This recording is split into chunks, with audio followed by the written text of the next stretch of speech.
കിട്ടുന്നു.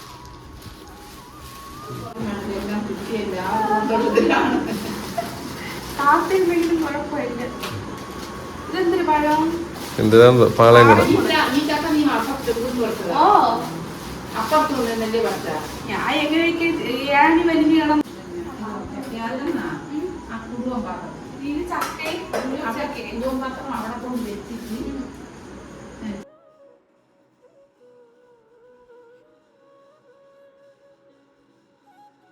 മല്ലിയല്ലേ കഴിക്കണോ? തക്കാളി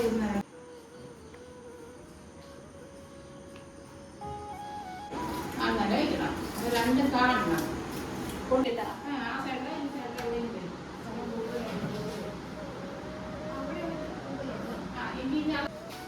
ഞാൻ കിട്ടിയതാണ്.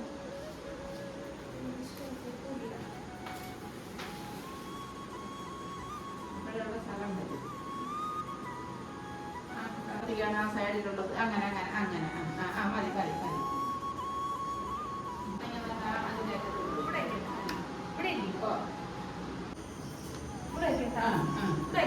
അങ്ങനെ വരും. പഴം ചരിഞ്ഞിരിക്കട്ടെ, ഈ സൈഡിലോട്ട് ഇരിക്കട്ടെ. ഈ സൈഡിലുണ്ട്, നീ നിൽക്കുന്ന സൈഡിലോട്ട് ഇങ്ങനെ ഇങ്ങനെ അങ്ങനെ അങ്ങനെ. എന്നിട്ട് ബാക്കി അമ്മ ഈ കലണ്ടറും തൂക്കി പിടിച്ചോണ്ട് നിക്കണതിന്റെ കാര്യം ഒത്തരുന്നത്.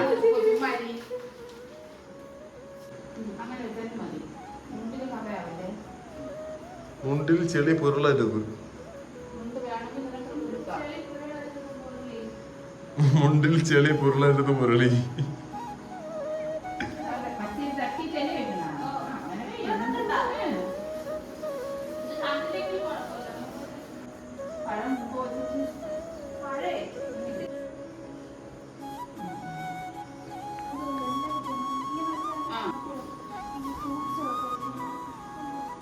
അങ്ങനെ വയ്ക്കരുത്, ചരിച്ചു പോയി. അങ്ങനെ പോയി.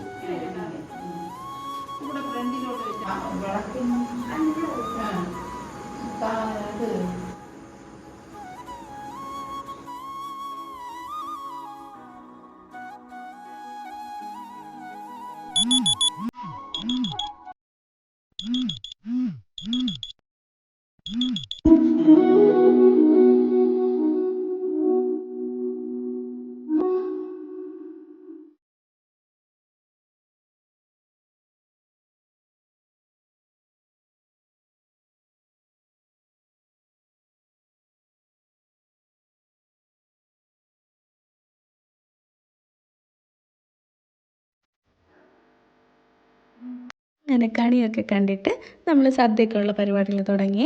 പൈനാപ്പിളൊക്കെ കട്ട് ചെയ്ത് മാറ്റി വെച്ചു. പിന്നെ അവിയലിനുള്ള സംഭവങ്ങളൊക്കെ സെറ്റാക്കുന്നതിന് കുറച്ച് മഞ്ഞൾപ്പൊടിയും ഓടിച്ച് കാണിക്കുക. ബിക്കോസ് നമുക്ക് ഓരോന്നോരോന്നായിട്ട് എടുക്കാനുള്ള സമയം കിട്ടിയില്ല. അങ്ങനെ സാമ്പാറിന് വേണ്ട വെണ്ടയ്ക്കൊക്കെ ഇട്ടതിന് ശേഷം ഞാനൊന്ന് പയർ വറുത്തെടുക്കുവാണെങ്കിൽ നമുക്ക് പരിപ്പ് കറി ഉണ്ടാക്കാൻ വേണ്ടിയിട്ട് പയർ വറുത്ത് ഒന്ന് ചെറുതായിട്ടൊന്ന് ചൂടാക്കി വറുത്ത് നമ്മൾ പൊടിച്ചിട്ടാണ് ഉണ്ടാക്കുന്നത്.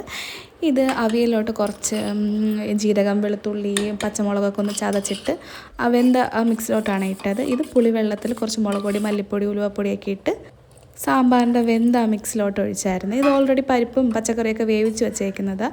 അതിലോട്ട് നമ്മൾ ഈ പുളിവെള്ളവും അതിന് വേണ്ട മുളകും മല്ലിയൊക്കെ മിക്സ് ചെയ്തതും കൂടി ഇട്ട് ഒന്ന് കലക്കിയെടുത്ത് നന്നായിട്ട് തിളച്ച് വരുമ്പോഴത്തേക്ക് കുറച്ച് മല്ലിയിലയും കൂടി ഇട്ട് മാറ്റും. എന്നിട്ട് നമ്മൾ ലാസ്റ്റ് എല്ലാത്തിനും കൂടെ ഒരുമിച്ച് കടുക് വറുക്കുമ്പം നമ്മളിതിലിട്ട് കൊടുക്കും. ഇത് പരിപ്പ് പൊടിച്ച് നമ്മൾ വെള്ളം ഒഴിച്ച് വെച്ചേക്കുന്ന പരിപ്പിലോട്ട് കുറച്ച് ചെറിയ ഉള്ളി, ഒരു പച്ചമുളക്, ഉപ്പിട്ടായിരുന്നു ഞാൻ, അത് കാണിക്കാൻ പറ്റിയില്ല. ഉപ്പും കുറച്ച് വെളിച്ചെണ്ണയും കൂടെ ഒഴിച്ചിട്ട് നമ്മൾ നന്നായിട്ട് വേവിച്ചെടുക്കുക.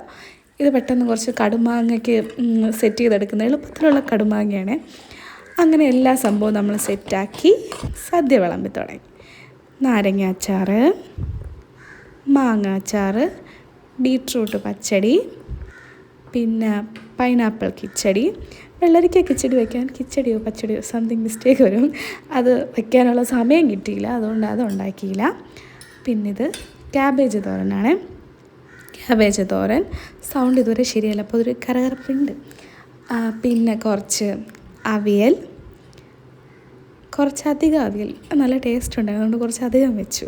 കുറച്ചധികം അവിയലൊക്കെ വെച്ച് അങ്ങനെ ചോറൊക്കെ വിളമ്പി അതിൽ കുറച്ച് പരിപ്പ്, പപ്പടം, സാമ്പാർ, പൈനാപ്പിൾ പുളിശ്ശേരി ഇതെല്ലാം ഒഴിച്ച് നല്ല അടിപൊളിയായിട്ട് കഴിച്ചു. പിന്നെ പായസം, കഴിക്കുന്ന വെപ്രാളത്തിൽ പായസത്തിൻ്റെ ഫോട്ടോയും വീഡിയോ ഒന്നും എടുക്കാൻ പറ്റിയില്ല.